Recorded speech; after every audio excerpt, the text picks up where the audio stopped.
I'm here tonight before the speech that Obama is about to give. Now, the news people keep saying, and that he had made this statement, and I seen it, that he had a pen and he had a phone and he would write executive orders. Well,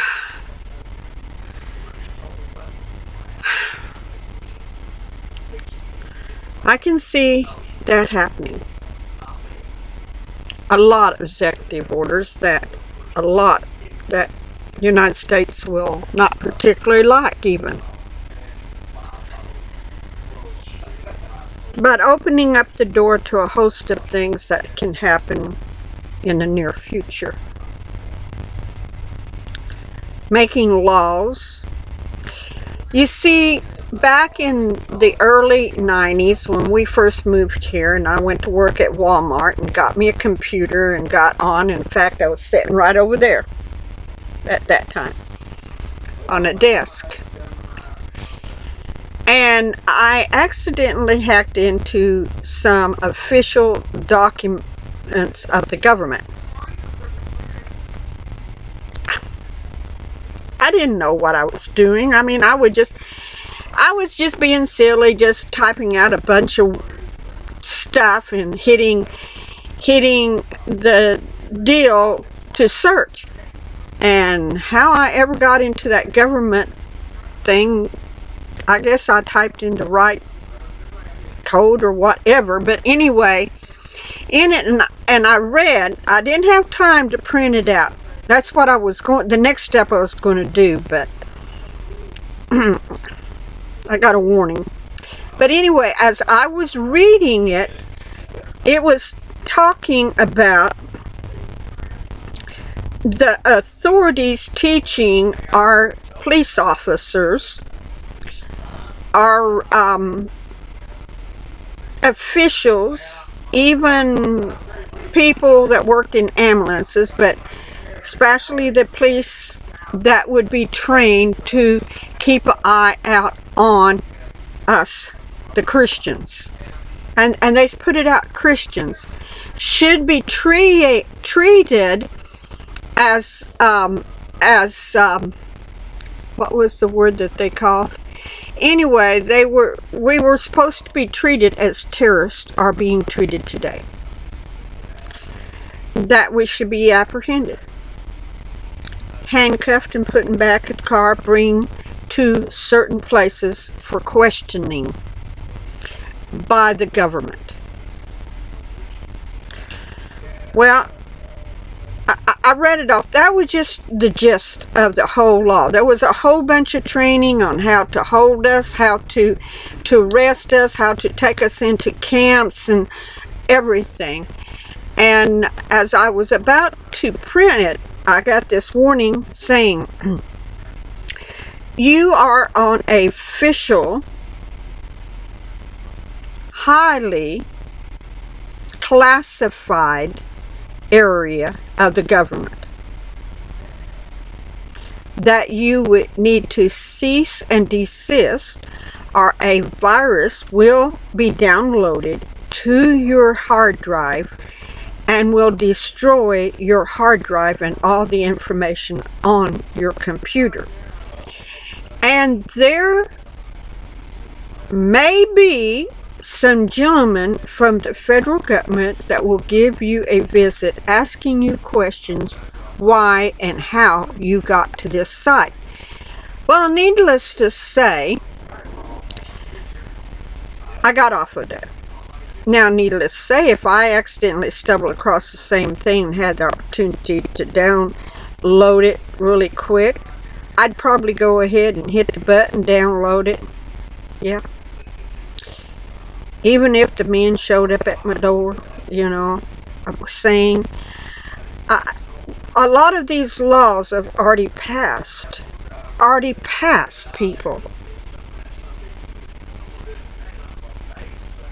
All it takes is one man with a pen and a phone to write a executive order putting those things into power.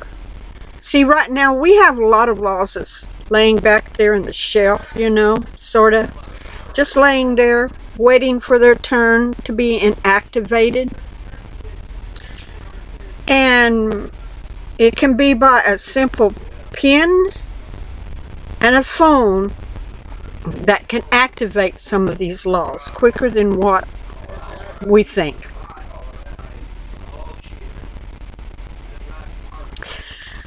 I have a deal from Glenn Beck, and as I was watching it, I went,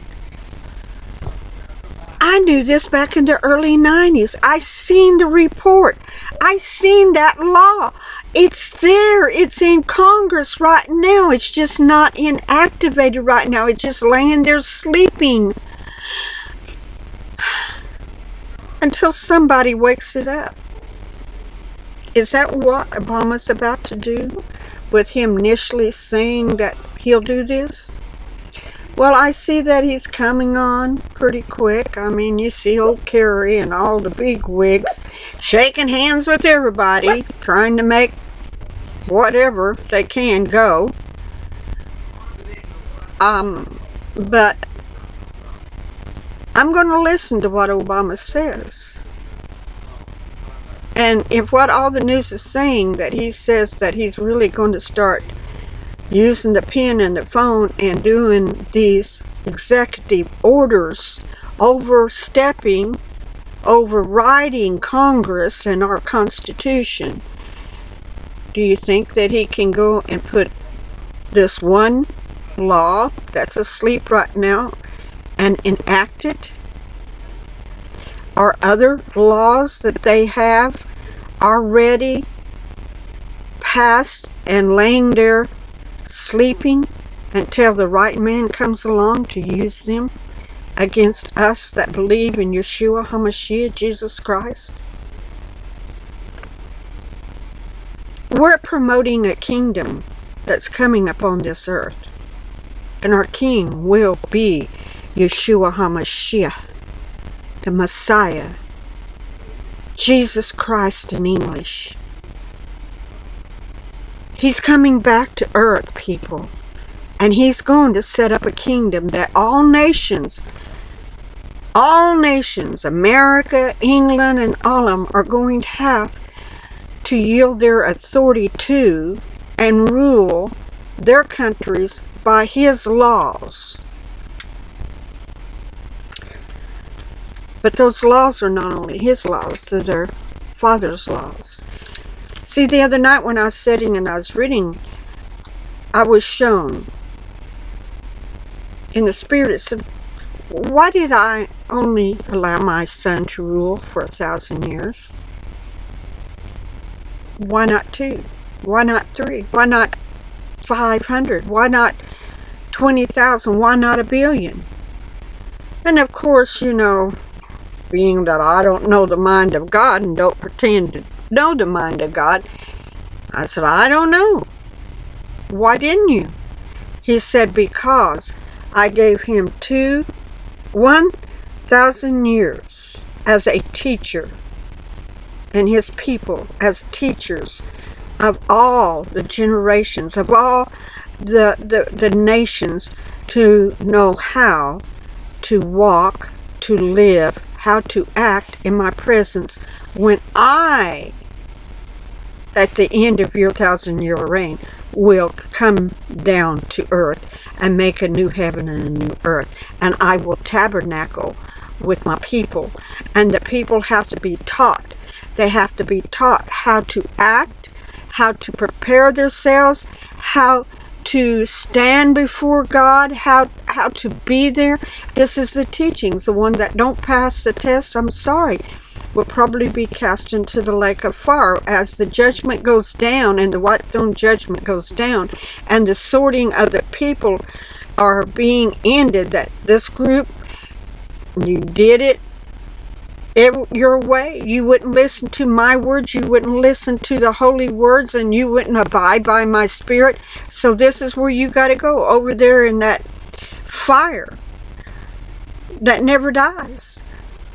And then he'll look at this other group and he says, you've done your best. No, there was times that you stumbled. There was times you were weak.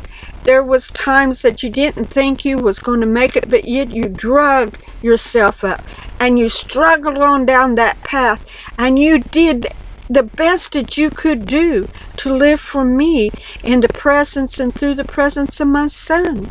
So therefore, I choose you to be on this new earth and new heaven, and I'm going to tabernacle with you because you've learned the lesson well from my Son during the 1,000-year reign. You've learned how to conduct yourself in a godly manner when I'm around. And when I realized that, I'm going, wow. And really, that's the reason why certain laws are being passed, because Satan really wants to get rid of us.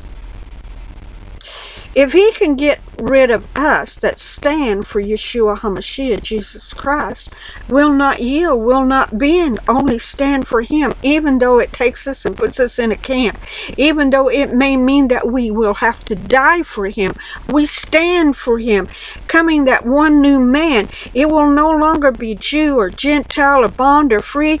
It will be everyone that believes in him, no matter who you are, what country you are.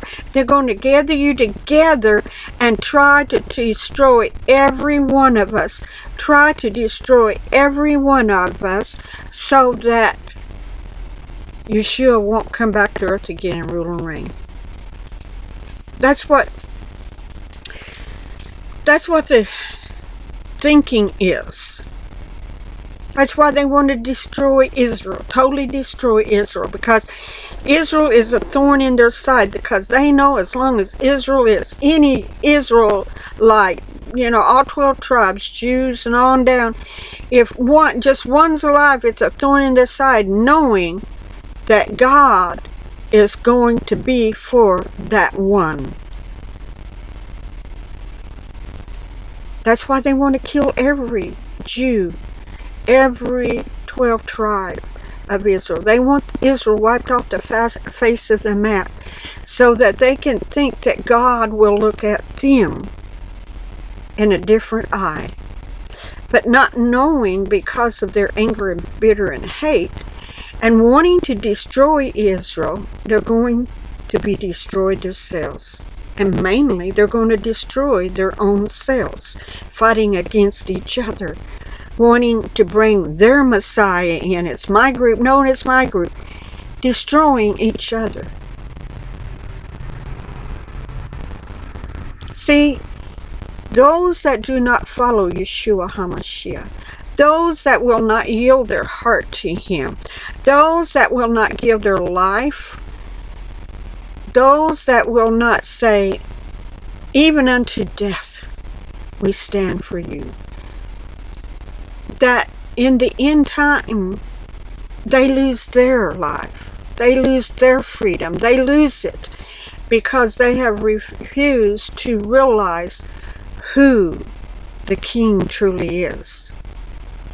Governments will be badly beaten down, almost totally destroyed. America will, one time, before this is over with, is almost going to totally be destroyed. There's going to be so many dead bodies across this land. It's not funny. And it makes my heart grieve because I love America. I was born here. But Jerusalem, Israel, will become my home when my Messiah comes back to earth again. I'm one of the pillars on the front porch of the temple. That's in Revelation chapter 3. Can't remember what verse. Read it for yourself. Church of Philadelphia.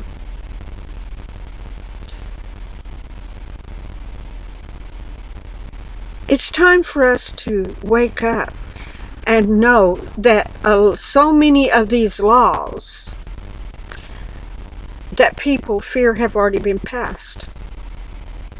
They're just sleeping right now until a president comes along and wakes them up, maybe by executive order.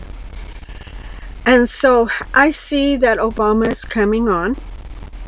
I'm going to download this while I listen to him.